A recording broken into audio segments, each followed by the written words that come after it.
Bé, anem a començar en la següent taula rodona. Començarà en primer lloc Aurea Ortiz, que és professora d'Història del Cine de la Universitat de València i que va a presentar-nos una ponència que té com a títol Dones en la pantalla. Pues hola, buenas tardes a todas y todos. Bon dia, perdó. Pues a veure, m'han demanat que parle de la dona en la pantalla i cine en general i en un quart d'hora i em sembla absolutament impossible plantejar un tema tan gran com ixen, tantos matisos i de més. Aleshores vaig a fer una cosa que he fet algunes vegades, ja fa temps que no ho faig i és com molt explicatiu, no? Resulta molt significatiu. Anem a analitzar la cartelera d'esta setmana de València. I així llegirà les coses, ¿vale? He fet ahí un quadret perquè no tingueu que fer-ho ara aquí els diaris o obrir l'internet, ¿vale? Per a veure-lo. A veure, aquestes són les pel·lícules que tenim ahí en la cartelera. Si voleu, vos dono les dades finals, que així a partir d'ahí comencem a parlar i ara analitzem, ¿vale? Hi ha 31 pel·lícules en la cartelera d'esta setmana. D'elles hi ha 15 pel·lícules, vaig a parlar de contingut, no de qui està darrere de la càmera, encara que sí que està al lado d'ahí. N'hi ha 15 pel·lícules protagonitzades per homes, vull dir que la història que se conta és la història d'un home al que li passen coses. Òbviament, hi són dones en aquestes pel·lícules, que no sempre, tot hi ha que dir-ho, però en aquest cas sí. Però vaja, tenen una funció subsidiària en la línia del que deia abans Rosana, no? Que s'ha trobat sempre en la seva carrera. Es veu bé? Si no, podem apagar millor esta llum. Val. Que són un 48,3% més o menys, si no he fet jo mal els càlculs. N'hi ha 7 protagonistes dones, vull dir que sí que són, bàsicament la pel·lícula conta la història d'una dona a la que li passen coses, està al seu punt de vista, que és un 22,5%. Ara parlem de les nacionalitats. I n'hi ha 9 pel·lícules que són de protagonisme compartit. Podem dir que són coses que es passen als dos, molt matisos. He sigut una mica generosa i he de dir, però bueno, era per no fora tan cantarina la cosa. No? Més o menys això és el que hi ha. Jo ja vos dic, i heu de fer així una qüestió de fe, però heu de fer-la, que si feu això qualsevol setmana hi serà molt semblant. Jo ja faig aquestes coses de vegades quan me toca parlar d'això i sempre més o menys així. De vegades és pitjor, no és la pitjor setmana que hem tingut, que jo he tingut algunes de contar que eren protagonistes masculins 60% o 65% i pel·lícules no protagonitzades per dones quasi totes. No? Però bueno, tot i així les diferències són grans. No? També per tindre òbviament la dada, perquè és important, hi ha 4 pel·lícules dirigides, hi ha 4 directores que dirigeixen un 12,9%, que entra en la línia del percentatge que han estat abans parlant tant Virginia com Rosana. No? Ara parlem de les nacionalitats perquè pense que això és rellevant. No? Bueno, així tenim una mica la llista per analitzar. Les que estan en gris pues, són les pel·lícules dirigides protagonitzades per dones. No? Està Annie, el musical de Broadway de la xiqueta orfa que troba un protector i no sé què. Estan totes aquestes que són... D'on està 50 sombres de Grey, que ara parlarem, perquè és inevitable, evidentment. Ho deixem per després, de la quinta final.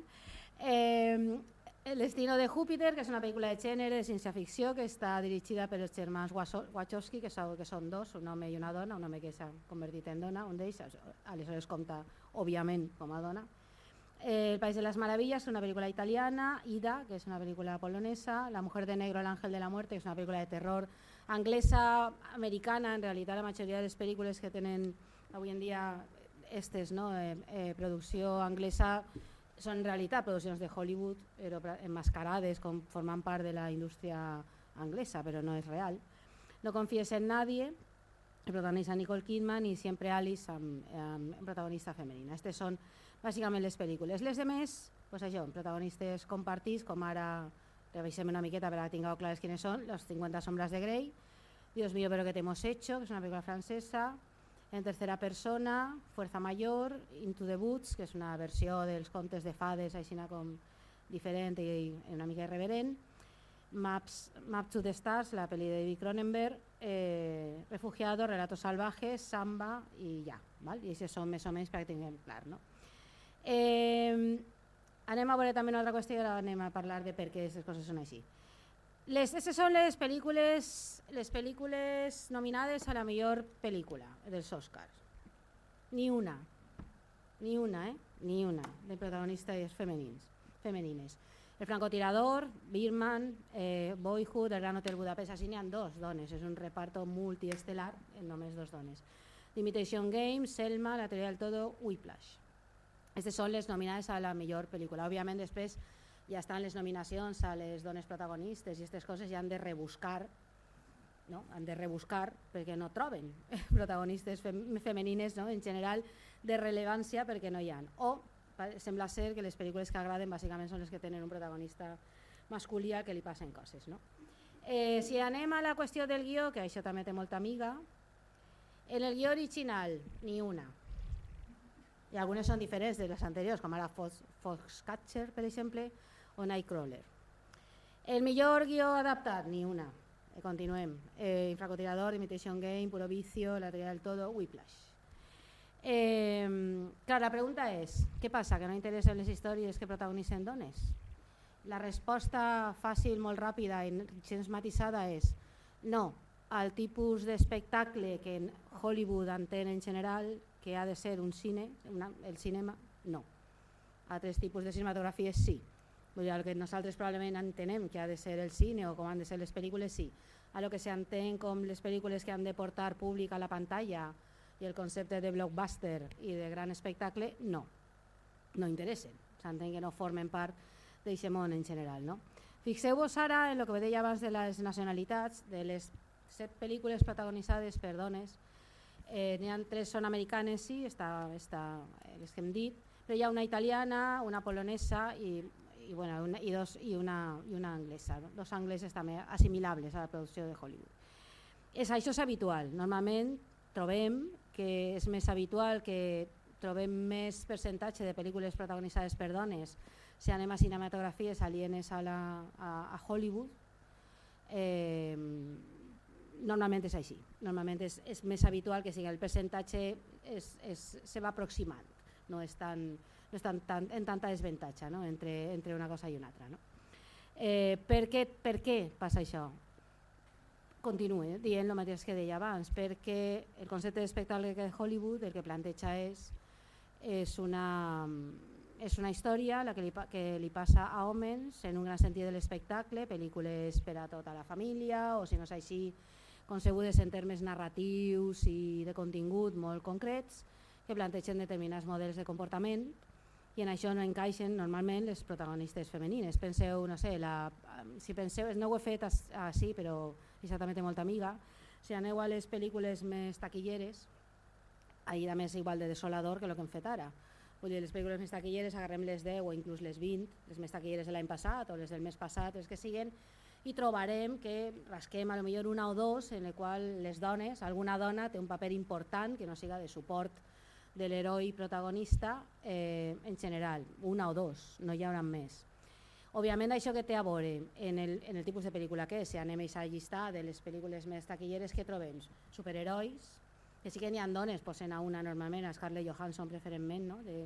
Per acompanyar a tots els superherois, pel·lícules de catàstrofe, ciència-ficció, etc., a més de grans efectes especials. No estic fent un judici de valor, algunes de les pel·lícules ho passen molt bé, vull dir, no passa res, algunes no, però altres sí. Però diguem-ne que és un lloc en el qual tenen poca cabuda personatges femenins en una miqueta de complexitat o aquestes qüestions, no? O normalment estan, però insistic, són suport de l'heroi sempre, la que acompanya, la que troba en el camí i s'acaba enamorant, la mare, la dona, la filla.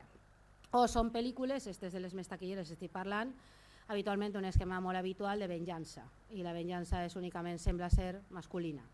M'han matat a la dona, m'han matat a la filla o me l'han segrestada i allà va Liam Neeson a enfrontar-se a qui siga, perquè sempre és Liam Neeson últimament, a enfrontar-se a qui siga, a salvar a la dona de turno que la salva.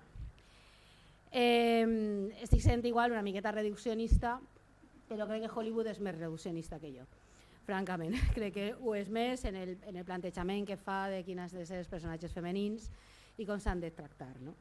I després tenim 50 sombres de Grey, que ja dic, només tinc un quart d'hora, doncs ara vaig a gastar una miqueta en parlar del fenomen. Què fem en això? A veure, està complís tots els requisits. Està dirigida per una dona, està basada en una novel·la terrible escrita per una dona, agrada a les dones, ho sé moltíssim, però això és una veritat, en general. Està pensada per a un target femení, evidentment, esta pel·lícula és una operació comercial pensada evidentment per a un target femení. Què fem això? Complicat, clar, què és 50 sombres de Grey? Bàsicament una posada al dia en una miqueta de modernitat, però no, perquè és molt rància en tot el plantejament, de la història de sempre, la xica virginal ingenua, que ella pensa que no és ingenua, però ho és el model tal qual, no? Que el que fa és trobar un príncipe azul, una miqueta fosc, però vaja, tampoc massa, per a redimir. És important, aquesta part de redenció. No? Ajuda molt que el príncipe azul siga molt ric i molt guapo i tinga helicòptero i tinga de tot, però és la mateixa història de sempre, és una història molt nociva, no per la cosa del sadomaso, que això són pràctiques òbviament personals i no se fiquem en això. Per el model que planteja, és un controlador, es dedica a controlar-la ella al llarg de totes les novel·les i la pel·lícula, que és el que fa i que no fa, amb l'excusa de que l'adora profundament i és la dona de la seva vida. I el que se planteja és una pel·lícula que conta aquesta història, la d'un home que ha decidit controlar la vida d'una dona i una dona que accepta obnubilada a aquest príncep azul que es presenta així com una mica més modern que és d'abans. És una pel·lícula tremendament nociva, jo crec que és molt perillosa per el plantejament que fa. I ho és perquè es planteja de manera pretendidament diferent i moderna, vull dir, és transgressora d'alguna manera, perquè està tota aquesta cosa de les pràctiques sexuals com a tal. Sabeu que la novel·la original va eixir d'una fanfiction, és a dir, d'una dona que va decidir escriure a partir de les pel·lícules de vampiros exactament, i va fer una fanfiction a partir d'allò. En compte d'un vampiro lánguido va posar un millonario rico sádico i bàsicament és la història que va fer. És molt interessant perquè aquella història també estava escrita per una dona, també era un grup de novel·les i pel·lícules molt dirigides, en aquest cas a un públic adolescent, però molt femení bàsicament, és a dir, que teníem molt clar quin era el target d'aquestes novel·les i pel·lícules i demés.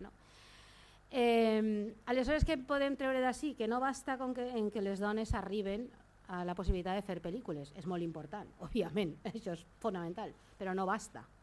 No basta com posar una dona darrere d'una càmera o a produir o a escriure. Hem de canviar les mentalitats, és una qüestió d'educació, és una qüestió de veure quins són els models de conducta, és una qüestió de veure quines ficcions estem consumint, no sols els de cine, si anem a el que veiem en televisió estem una miqueta en el mateix, tots els realities que veiem avui en dia i que consumeix una gran part de la gent, probablement no és que estem així, però sí moltíssima gent i que copen les audiències, estan plantejant una societat sexista en la qual estan els rols d'home i dona molt clarament definits d'una manera absolutament reduïda i terrible, però absolutament definides i de més. Vull dir, si mantenim totes aquestes maneres de representar la diferència sexual o la no diferència o els rols femenins i masculins i això arriba tot el rato al cinema i el cinema continua plantejant-lo en les grans blockbusters que són els que porten gent al cinema, continuarem en la mateixa. Vull dir, és inevitable, no es tracta, insistir, sol de posar a dones a fer pel·lícules. Això és una part fonamental. És una part fonamental d'ocupar, òbviament, tots aquests puestos i anar fent pel·lícules, construir les nostres històries i demés. El problema és quines són aquestes nostres històries. Però també hi ha homes que construeixen històries en les quals nosaltres ens sentim molt bé. Aleshores no es tracta solament de construir la història, sinó probablement de construir-la des d'on. Des d'on les construïm. Si acabem construint 50 sombres de Grey, potser no estem fent molt per la causa, evidentment, no? Vull dir que en això vull plantejar més dubtes que altra cosa, vull dir, és fonamental tot això, però hem de pensar en quins productes estem fent.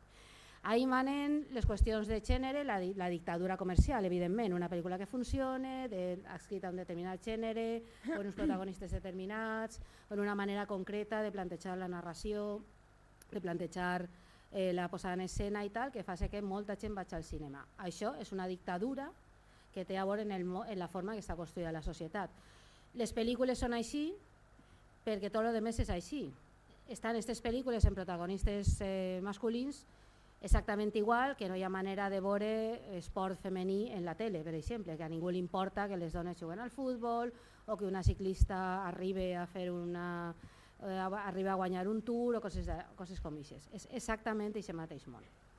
Es mouen en aquest mateix món dels mitjans de comunicació de masses i en això hi ha uns valors que són els que se transmeteixen a través de les pel·lícules, però a través de tots que vegem en televisió. Bàsicament homes fent coses. I crec que ho deixo així, que tenim moltes qüestions que plantejar i ja he parlat molt de rato. Val?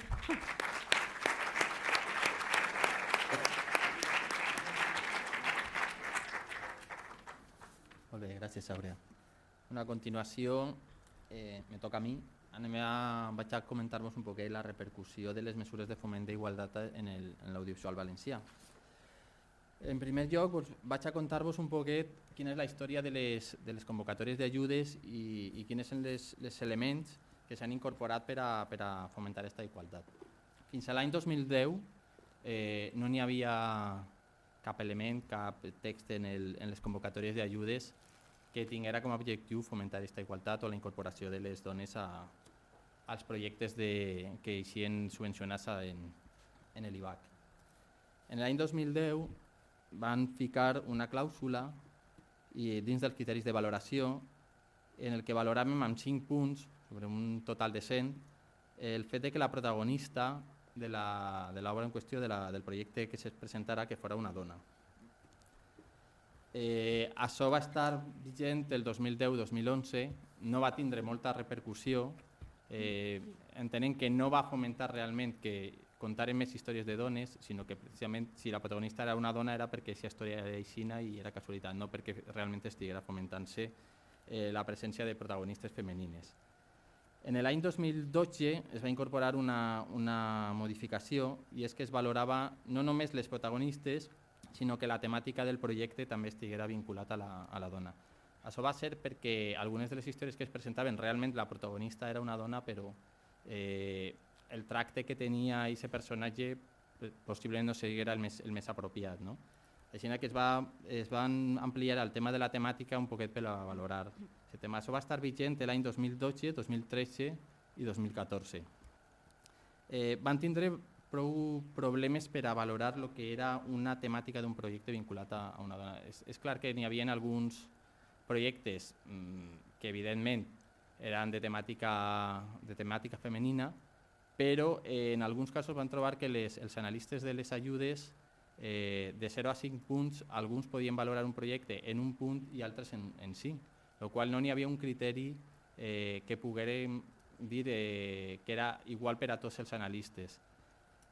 I després de tot això, que estàvem un poquet bloquejats en aquest tema perquè no aconseguíem que les ajudes realment, els elements que ficaven per a fomentar la presència de les dones en els audiovisuals, en el 2015, sobretot gràcies a l'aportació de CIMA, nosaltres vam fer una proposta inicial, però va ser CIMA, la delegació de València, en la que vam tindre una reunió i la que va aportar uns elements que sí que esperem que a partir d'enguany tinguin una repercussió en els projectes que estiguin subvencionats. Enguany el que hem incorporat és, en primer lloc, tenim una categoria nova dins de la convocatòria d'ajudes que són els llargmetratges d'especial interès i que contribuïsquen a fomentar la igualtat de gènere. Això vol dir que el llargmetratge de ficció d'especial interès és aquell que és en versió original en valencià o aquell que és l'òpera prima d'un director i aquell que fomenta la igualtat de gènere. Per tant, a aquest tipus d'històries, a aquest tipus de pel·lícules, sí que van a tindre un tracte especial dins de la convocatòria. Per altra banda, anem a fer ja una fórmula més matemàtica que sí que incidisca en la presència de les dones en els equips artístics i tècnics dels projectes que es presenten, perquè el que hem fet és la valoració dels equips tècnics i artístics, si en el cas de que siga una dona, sobretot en les capçaleres d'equip, que és en el que estem lluitant sobretot, és que si és una dona té una puntuació més alta. Això vol dir que en principi sí que estem fomentant que el poder arribar a aquesta igualtat de gènere dins dels equips, tant tècnics, tant artístics i també en el que és el bloc d'autors que diguem que és director, guionista, músic i productor. Entonces, sempre que incorporem a una dona a un d'aquests jocs de capçaleres, diguem, sí que puntua més. Entonces, se incorpora en la convocatòria del 2015, o sea que suposa que a partir de l'any que ve podrem veure si realment tenim resultats positius en aquesta incorporació. I si no, pues sempre estarem oberts al diàleg per a poder millorar-ho, però en principi pareix ser que sí que té que ser, al ser una puntuació més matemàtica i que tindrà una repercussió major, tindria que tindre una influència major. Després el que sí que volia comentar era un poc el que ha sigut l'evolució de l'any 2005 a l'any 2014 en el que són les ajudes a llargmetratges, a curtmetratges i a guió, que són les que han estat estables durant tots aquests anys. Si fem un repàs als primers anys, des de l'any 2005, ens adonem que en el que són les ajudes a llargmetratge hem buscat un poquet la figura de la directora, saber quantes directores n'hi havia en els llargmetratges que eixien subvencionats des d'ací, des de l'IBAC. Pues en l'any 2005, de 6 llargmetratges, 0 dones. En l'any 2006, de 7, una estava dirigida per una dona. En l'any 2007, de 9, no n'hi havia cap llargmetratge dirigit per una dona. En el 2008, de 8, 2. Bueno, la tendència més o menys està al voltant dels percentatges que hem estat parlant, que ha comentat Àurea també i que hem comentat al principi. O sigui, és un percentatge molt reduït i quasi simbòlic. En els curtmetratges ja canvia un poquet la cosa. Ja estem parlant que al voltant del 40-50% dels curtmetratges que s'han subvencionat estan dirigits per una dona, en alguns casos codirigits, però ja n'hi ha una tendència de 8-4, de 12-3, de 12-4, de 9-3. En l'any 2013 van tindre de 9 curtmetratges, 7 estaven dirigits o codirigits per una dona, o sigui que ja en el tema del curtmetratge sí que n'hi ha una igualtat en alguns anys, no sempre. I en el tema del guió, també sempre hem tingut unes ajudes que hem estat durant molts anys subvencionat 3 guions a l'any, una o 2 eren dones, en algun any 0, però sí que n'hi ha una proporció més o menys equilibrada. Al final de tots els anys el que podem dir és que en el camp dels llargmetratges s'han subvencionat 85 llargmetratges, dels quals només 11 estaven dirigits per dones. En curtmetratges, de 106 curtmetratges subvencionats, del 2005 al 2014, 34 eren de dones, ja estem parlant d'un 30%. I en les convocatòries d'ajudes a l'escriptura de guions, de 44, 13 dirigits per dones. Estem parlant d'uns percentatges al voltant entre el 20 i el 30% en alguns camps, menys en el de llargmetratge que es reduís. I com a anècdota, l'any 2014 sí que els percentatges han sigut més alts. No crec que siga degut a lo que és la convocatòria, la valoració de 5 punts que tenia la presència d'una protagonista o de la temàtica que estigui vinculada al món de la dona, però més bé ho veig com a anècdota.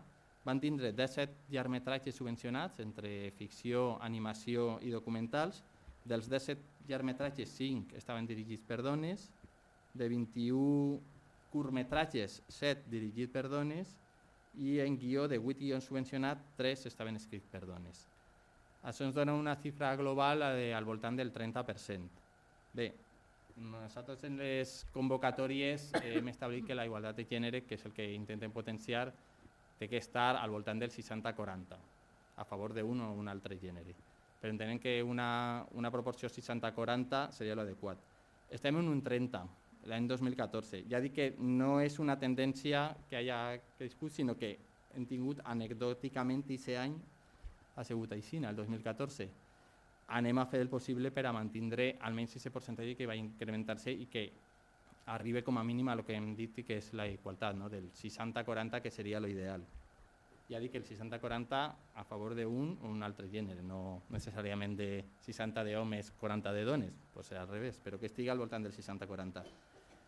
Si lo del 2014 aconseguim mantenir-ho i incrementar-ho, crec que anem en una bona direcció. I això, pues, a partir del 2015, en les noves mesures que hem incorporat a les convocatòries, pues, espero que doni els seus fruits i que puguem l'any que ve, en una nova jornada, dir que efectivament estem mantenint i estem incrementant el percentatge de presència de dones en equips tècnics, artístics i en global, en equip tècnic, sobretot en global. Estem sobretot fomentant el que som els caps d'equip, però que siga una tendència global. Per altra banda, també comentar que en les comissions d'ajudes de tots els anys intentem buscar la presència de professionals de l'audiovisual i tindré unes comissions paritàries d'homes i dones. I enguany també hem parlat encima d'aquest tema i anem a mantindre aquesta proporció.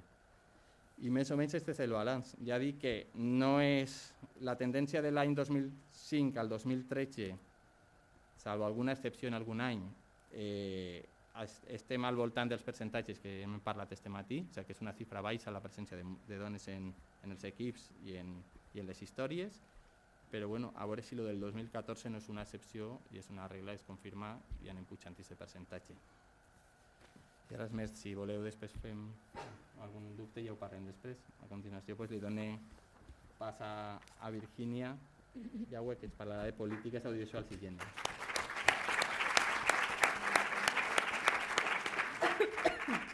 Gracias, José Luis. Pues son unos datos muy interesantes, la verdad.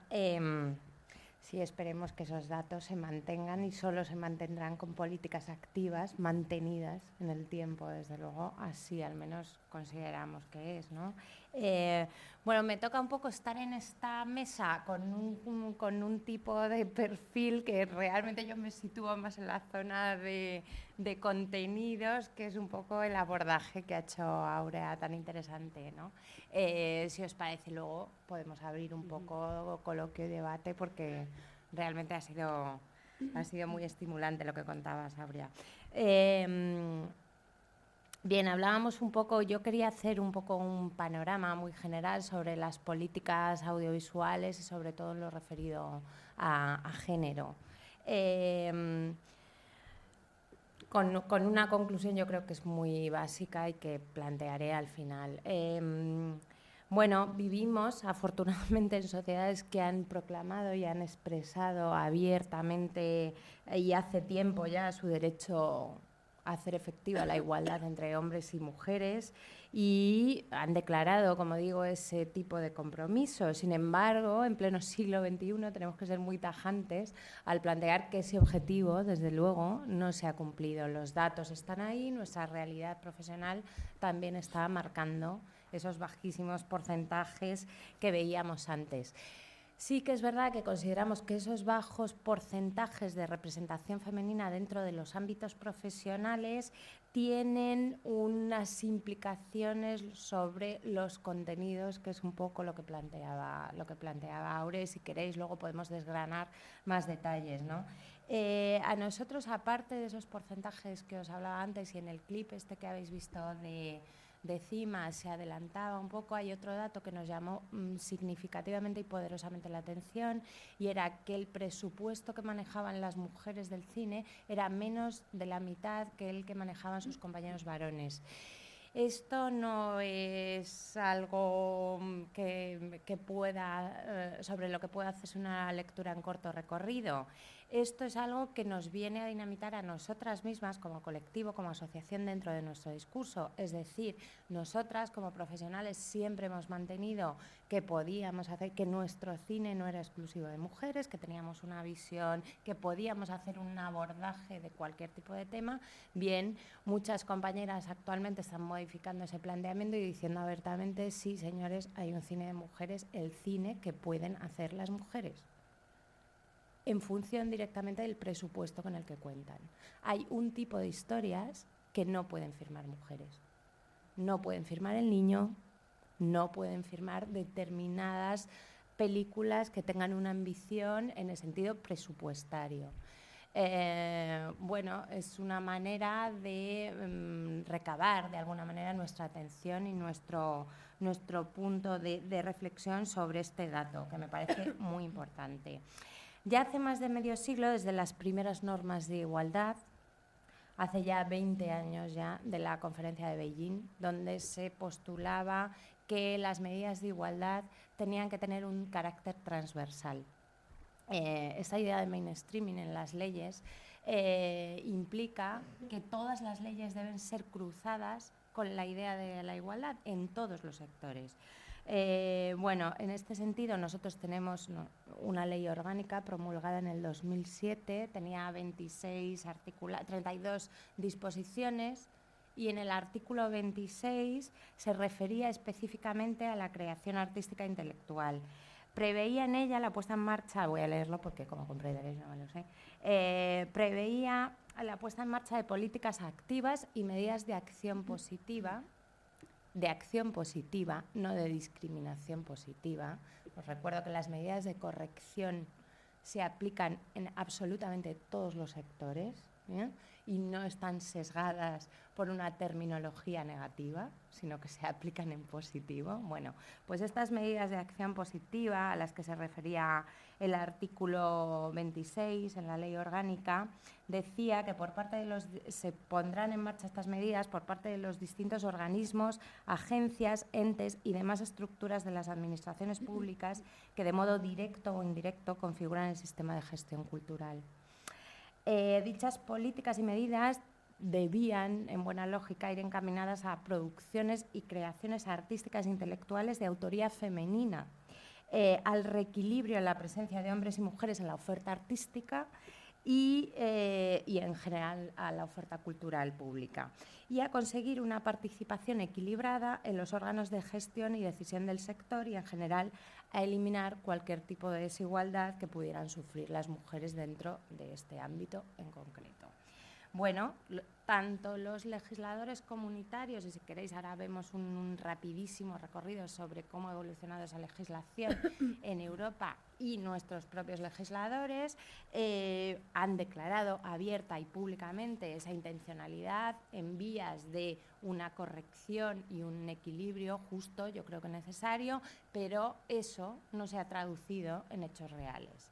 Es decir, a día de hoy, desde ese 2007, cuando se aceptó esta ley orgánica, no vivimos medidas activas que se traduzcan en efectivamente esa incorporación de la mujer dentro de nuestro sector para precisamente equilibrar. Y luego, si queréis, hablamos en concreto del contenido que se pone sobre la mesa y por qué sí que consideramos que la presencia de mujeres activamente en los puestos profesionales hacen que se condicionen esos contenidos. Bueno, nosotras encima promovimos este libro que se titula Cine y Género en España.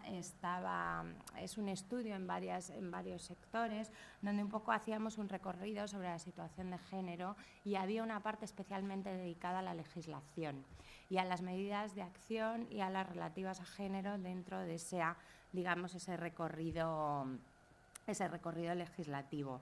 Bueno, yo que soy guionista y soy muchas veces concienzuda en las documentaciones cuando tengo que abordar mis propios proyectos, bueno, pues me he dado un repaso por ese recorrido en la historia y en el histórico normativo, ¿no? Y bueno, me he encontrado que desde las comisiones que se iniciaron en el 99, en el 2003, recogen y posteriormente, en septiembre de 2005, donde desde instancias europeas se van orientando políticas relativas a comunicación y a medios audiovisuales, bueno, pues se pasa muy levemente por el tema género. Se dan indicaciones o consejos muy abiertos, pero realmente no se adoptan medidas activas. Bueno, en este contexto, en el 2007, en Europa se lanza lo que llamamos Televisión sin Fronteras, la normativa sobre Televisión sin Fronteras, pero no terminamos de encontrar, digamos, esas medidas activas recogidas por las leyes y que sean de compromiso obligatorio dentro de las normas gubernamentales, dentro de las normas fundamentales con las que nos movemos todos, insisto. El programa Media tampoco recogía ninguna norma específica sobre género, Parece que Urimash ahora está cambiando un poco el planteamiento y en sus siguientes criterios de valoración incluirá, sí, la perspectiva de género como criterio de valoración. Y bueno, si esto lo trasladamos a nuestras políticas, pues nos encontraremos más o menos con el mismo planteamiento dentro de España, dentro de la normativa española. Sí que es verdad que tenemos estas dos leyes, tanto la Ley Orgánica de Violencia de Género, que también lanza una serie de indicaciones al respecto, como a la que me refería yo del 2007, de la igualdad efectiva entre hombres y mujeres, pero nos encontramos con que esa efectividad en el patrón de la norma para garantizar la igualdad no se concreta. Si no se concreta, difícilmente podemos trasladar esto en una realidad social. Difícilmente podemos articular, por ejemplo, sanciones vinculadas a la no concreción o no el respeto de las leyes. Bueno, todo esto para concluir con un planteamiento muy claro. Yo creo que ha llegado el momento de ser rigurosos, ya no solo como ciudadanas, también como ciudadanos, y exigir una normativa real que se traslade en políticas activas reales que se concreten en una realidad social más justa y más equilibrada. Simplemente no exigimos gran cosa, exigimos que la ley se cumpla de alguna manera. No podemos depender, yo creo, en este punto y en esta trayectoria como sociedad articulada, no podemos depender de voluntades o de iniciativas particulares. La norma existe para tutelarnos en ese sentido y para ofrecernos garantías. No podemos depender de buenas intenciones y realmente trabajos activos, pero consideramos que nuestra tutela debe ser un marco legal y un marco en el que podamos hacer una exigencia plena de esas orientaciones. Si queréis, ahora yo estaré encantada de entrar en el terreno del contenido, que me parece tan interesante. Gracias.